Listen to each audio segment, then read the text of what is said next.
Eu tenho certeza que você conhece a Igreja Católica, ou pelo menos já ouviu falar em uma. Eu creio também que possivelmente você sabe que católico significa universal, não é mesmo? Agora, provavelmente você não sabe como nasceu o catolicismo, o tanto que isso inclusive interfere na própria fé cristã, tá bom? É isso que eu vou te contar no dia de hoje.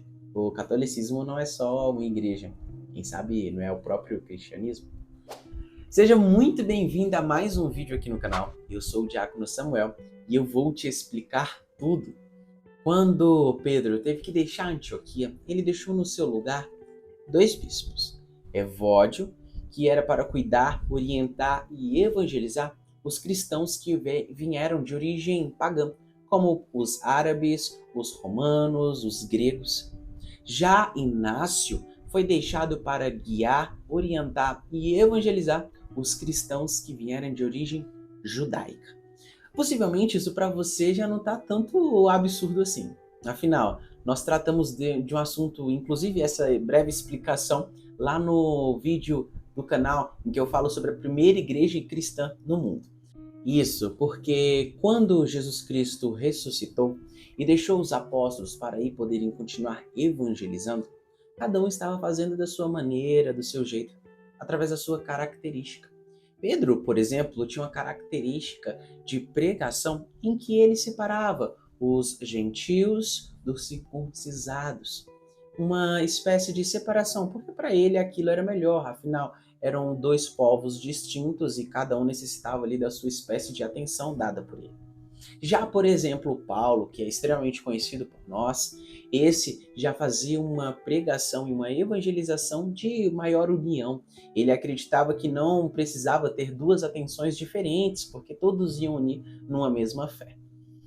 Bem, esse assunto ele gerou tanta repercussão naquele tempo, que inclusive foi citado de que para ser cristão, antes mesmo tinham que ser circuncisados, como os próprios judeus eram, porque eles fariam parte de uma mesma linhagem antes de se tornarem até mesmo cristãos. Por isso, foi extremamente necessário nesse tempo fazer o chamamento do primeiro concílio a existir dentro do mundo, o Concílio de Jerusalém, em 51 depois de Cristo, aonde foi tratar justamente desses assuntos, o que os apóstolos iam se basear e trazer como base para justamente continuar a sua evangelização. Nesse concílio, então, passou-se a ter a decisão que era o seguinte: não se devem inquietar os que dentre os gentios se converteram a Deus, mas que lhes escreva somente que se abstenham de carnes oferecidas aos ídolos, das impurezas das carnes sufocadas e do sangue. A partir de então, para ser um cristão, não precisava ser circuncisado, bastava que você acreditasse em Jesus Cristo como o seu próprio Salvador, na união que Jesus Cristo tem com o Pai e que fosse batizado. A igreja de Antioquia, então, que teve a sua fundação com Paulo, mas teve a sua base firmada com Pedro, passa então a manter, por enquanto, esses dois bispos, um para cada grupo em específico. Isso até 68 depois de Cristo, quando Evódio vem a falecer. Inácio, então, em comum acordo com o concílio e inclusive com o próprio pensamento de Paulo, une os dois grupos, formando um só. Inclusive esse vai defender a sua tese com a seguinte palavra: católicos. Porque a partir de agora, aquela igreja ela era universal para aquelas pessoas, ela era de um comum acordo, pois os dois grupos não havia mais distinção, pois eles praticavam uma mesma fé, formando uma só igreja. Até então, naquele tempo, não existia nenhum posicionamento de imponência como esse de Inácio.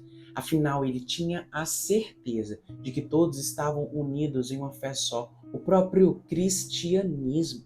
Essa imponência de Inácio foi tão grande que todas as igrejas naquele tempo se tornaram igrejas católicas, com essa própria denominação doutrinária, pois todos estavam acreditando em um só cristianismo.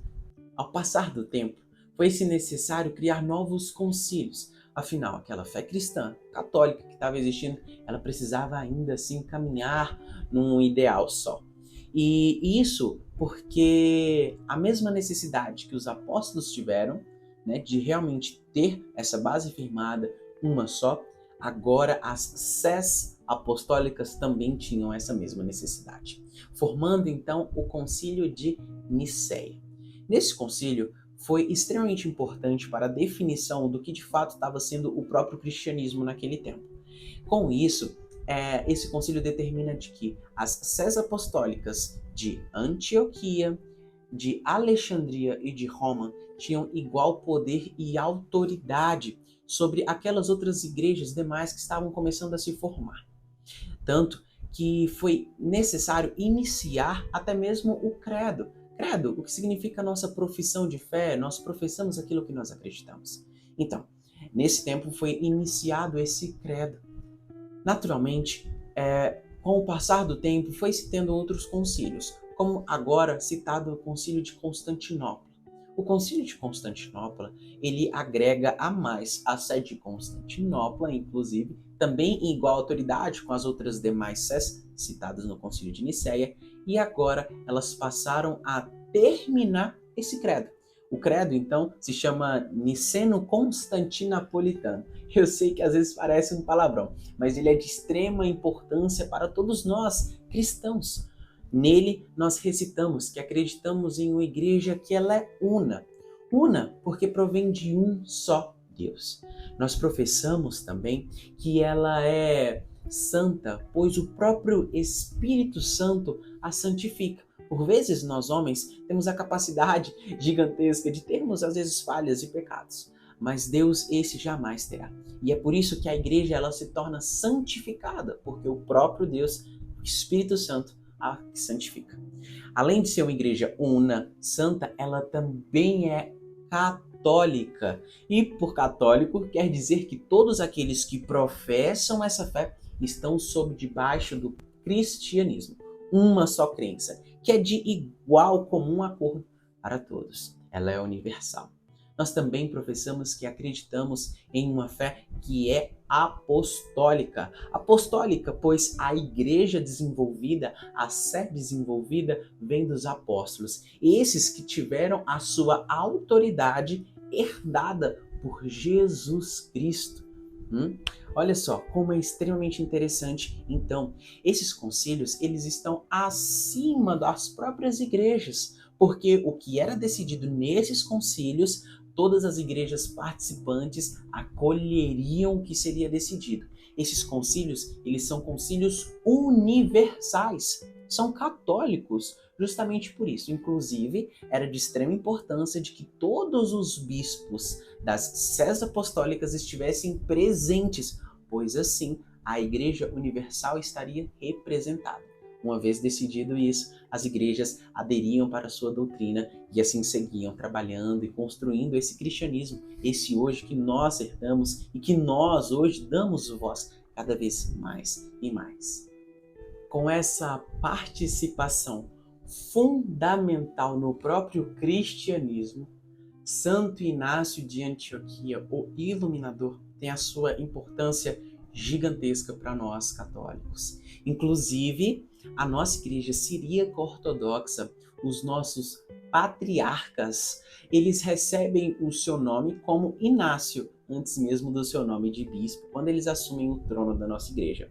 Como, por exemplo, o nosso atual patriarca, Moran Mor Inácio Enfrem II. Bem, esse que inclusive eu cito lá no primeiro vídeo da criação da primeira igreja cristã a existir no mundo. Inclusive, se você não assistiu, tá no card aqui em cima, vai lá e assista. Esse vídeo está fundamental para nossa compreensão, num grande geral, sobre todo esse crescimento do cristianismo, tá bom? Olha só, isso eu sei que é incrível, é maravilhoso. Conhecer um pouco mais, estar mais atento nas histórias dessa que é a principal religião no mundo até hoje. Então vamos fazer o seguinte, se você assistiu esse vídeo até aqui, você aprendeu alguma coisa de interessante nesse vídeo, você compartilha ele também para mais pessoas. Vamos levar mais e mais esse conteúdo à frente, né? deixa o seu like, que é extremamente importante. Assim, o próprio YouTube entende que o nosso vídeo ele tem assim o seu peso, a sua relevância, e ele indica os nossos vídeos para mais pessoas.